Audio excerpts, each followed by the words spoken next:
বিসমিল্লাহির রহমানির রহিম। আসসালামু আলাইকুম। উমরা পালনের নিয়ম কানুন, ইসলামের পবিত্র ইবাদত সকল বয়সের মুসলিমদের জন্য একটি সম্পূর্ণ গাইড। পরিচিতি। উমরা কি? উমরা হলো ইসলামের একটি বিশেষ ইবাদত যা হজের চেয়ে ছোট কিন্তু অত্যন্ত পুণ্যময়। আরবি ভাষায় উমরা শব্দের অর্থ হলো পরিদর্শন। যে কোনো সময় পালনযোগ্য। হজের নির্দিষ্ট মাস ছাড়া সারা বছর যে কোনো সময় উমরা পালন করা যায়। সুন্নত ও পুণ্যের কাজ। উমরা ফরজ নয়, তবে এটি অত্যন্ত সুন্নত এবং মহান পুণ্যের ইবাদত।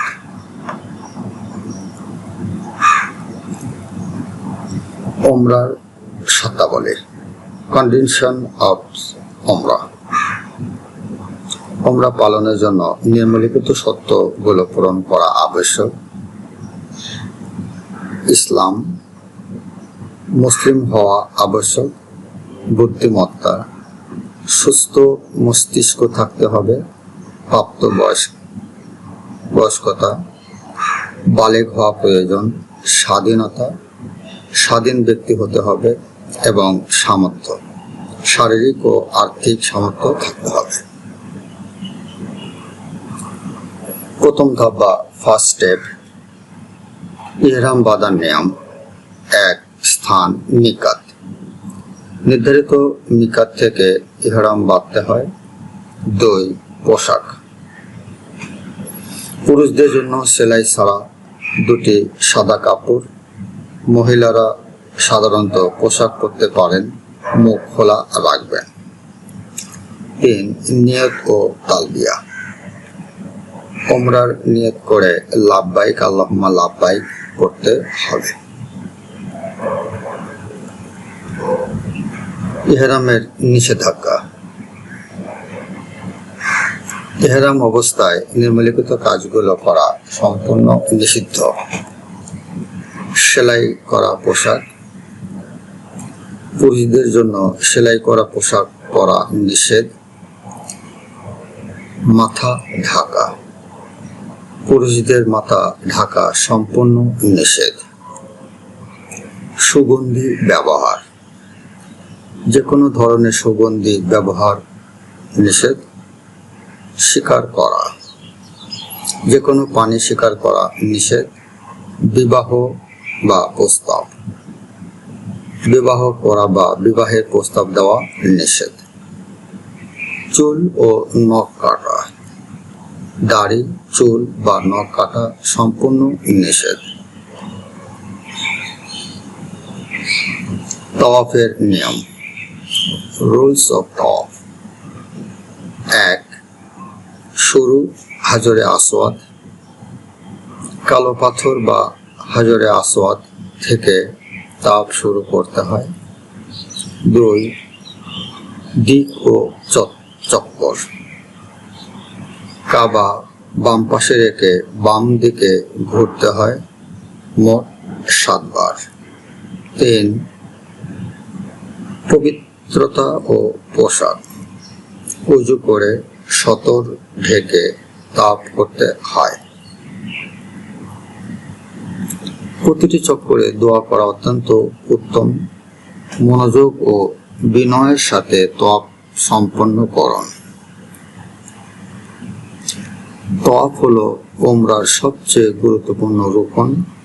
কাবা শরীফের চারপাশে 7 বার ঘোরার মাধ্যমে আল্লাহর প্রতি আনুগত্য প্রকাশ করা হয়।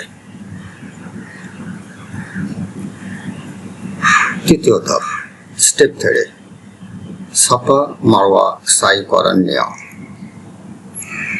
হযরত হাজেরা রাদিয়াল্লাহু আনহা এর স্মরণে সাফা ও মারওয়া পাহাড়ের মধ্যে 7 বার যাতায়াত করতে হয়। সাফা থেকে শুরু সাফায় দাঁড়িয়ে দোয়া করা সুন্নত।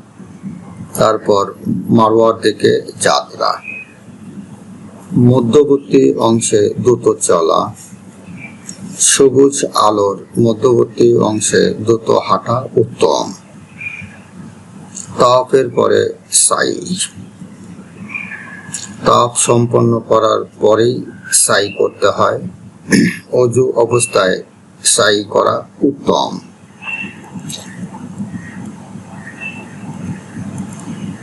চুল কাটা এবং ইহরাম খোলা। সাই সম্পন্ন হওয়ার পর ওমরার সর্বশেষ ধাপ হলো চুল কাটা। এর মাধ্যমে ইহরামের সমাপ্তি ঘটে। পুরুষদের জন্য সম্পূর্ণ মাথা মুন্ডন করা উত্তম, তবে চুল ছোট করাও জায়েজ। মহিলাদের জন্য প্রতিটি চুলের প্রান্ত থেকে 1 আঙ্গুল পরিমাণ কাটতে হয়। ইহরাম খোলা, চুল কাটার পরেই ইহরাম খোলা হয়ে যায় এবং সবকিছু হালাল হয়ে যায়। সাই সম্পন্ন, সাফা ও মারওয়া পরিভ্রমণ শেষ, চুল কাটা, পুরুষরা মুন্ডন বা ছোট করা, ইহরাম খোলা, উমরা সম্পূর্ণ ও ইহরাম মুক্ত। এই 3টে ধাপ সম্পন্ন হলে উমরা পরিপূর্ণভাবে আদায় হয়ে যায়।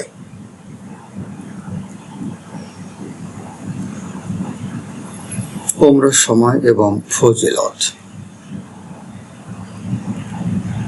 12 মাস বা সারা বছর যে কোনো সময় উমরা পালন করা যায়, তবে 1 মাস মানে হজের সময় হজের সমান।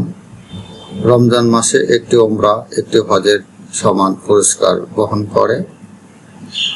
রমজানে উমরার বিশেষ ফজিলত। রমজান মাসে উমরা পালন করা অত্যন্ত ফজিলতপূর্ণ। এটি একটি হজের সমান পুরস্কার বহন করে। গুনাহ মাপের সুযোগ। একটি উমরা থেকে পরবর্তী উমরার মধ্যবর্তী সময়ের গুনাহ মাফ করে দেওয়া হয়। বারবার করা জায়েজ। একাধিকবার উমরা পালন করা সম্পূর্ণ জায়েজ এবং প্রতিটি উমরাই মহান পুণ্যের কাজ।